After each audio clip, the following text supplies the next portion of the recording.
Shalom dan puji Tuhan saudara atas kebaikan Tuhan pada setiap kita, sehingga pagi ini dengan izin Tuhan kita boleh bangun dengan tubuh dan sehat, pikiran cergas dan semangat yang berkobar-kobar untuk melayani Tuhan.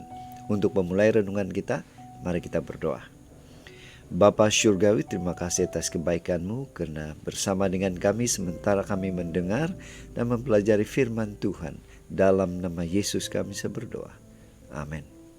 Saudara dan saudari yang dikasihi dalam Kristus, tajuk renungan kita pagi ini ialah Padang Gurun.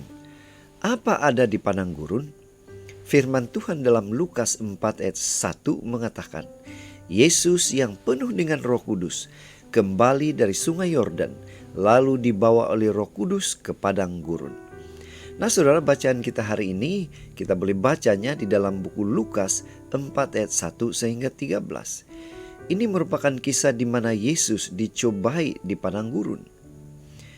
Saudara, padang gurun berkait rapat dengan tempat tinggal iblis atau jin-jin, seperti yang dicatat di dalam buku Yesaya 13 ayat 21. Padang gurun juga adalah tempat berbahaya, dihuni binatang buas dan para penyamun. Tetapi di sanalah Yesus dibawa oleh Roh Kudus setelah dinobatkan sebagai anak Tuhan di hadapan banyak orang di sungai Yordan. Dia tinggal di padang gurun selama 40 hari dan tidak makan apa-apa. Dia dicobai oleh iblis yang memanipulasikan firman Tuhan. Tetapi Yesus menang. Mengapa? Karena dia berpegang pada firman Tuhan dan tetap setia kepada Bapanya. Berbeza dengan bangsa Israel yang mengembara 40 tahun di padang gurun dalam ketidaktaatan mereka sehingga mengalami banyak kegagalan dalam perjalanan mereka. Saudara, jika kita mengingati akan kisah ini, apa pengajaran untuk kita? Apa aplikasi? Nah saudara, harus kita pahami bahwa sekarang kita yang telah menerima Yesus Kristus diangkat Tuhan menjadi anaknya.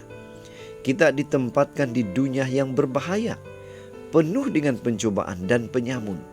Dunia ini dilambangkan dengan padang gurun. Di sini kita diperhadapkan pada berbagai pencobaan.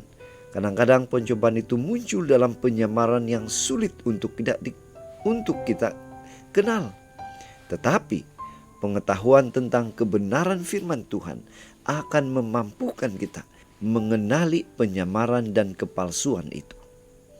Yesus yang menang terhadap pencobaan di padang gurun akan memampukan kita menang atas pencobaan di dunia ini.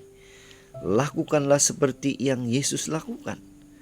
Melawan kepalsuan dengan pengetahuan yang benar akan kebenaran firman Tuhan. Tuhan mengatakan ada tertulis. Berarti Yesus pernah membacanya dan merenungkannya dengan baik. Itu sebabnya pada pagi ini mari kita ingatkan diri kita.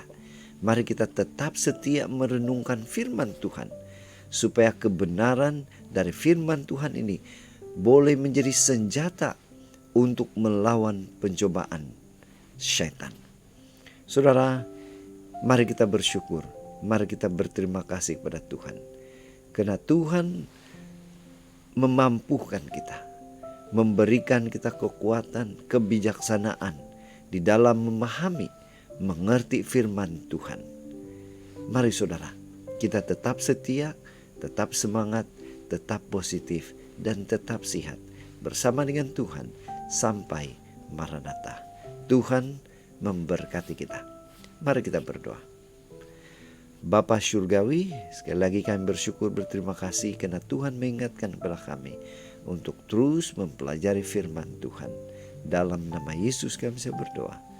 Amin.